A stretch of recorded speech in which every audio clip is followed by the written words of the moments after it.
মালিক জিজ্ঞাসা করে প্রতিদিন, বান্দা কি কারণে আমাকে ছেড়ে দিলা? হ্যাঁ,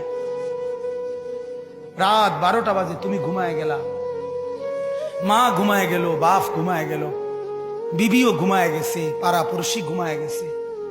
আল্লাহ বলেন আমি তো ঘুমাই নাই বান্দা, আমিও তো ঘুমাই নাই।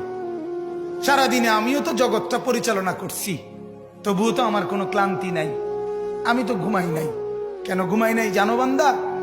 রাতের 2টা বাজে যদি তোমার পেশাব করতে হয়, রাতের 3টা বাজে যদি তোমার দরজা খুলতে হয়, তখন যদি তোমাকে উঠতে হয়, আর আমি যদি ঘুমায় যাই বান্দা, তোমারে চোখ মেলে দিবে কে?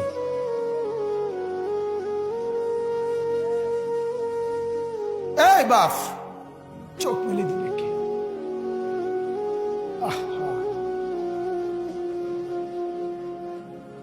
আল্লাহ আমাদেরকে মাফ করে।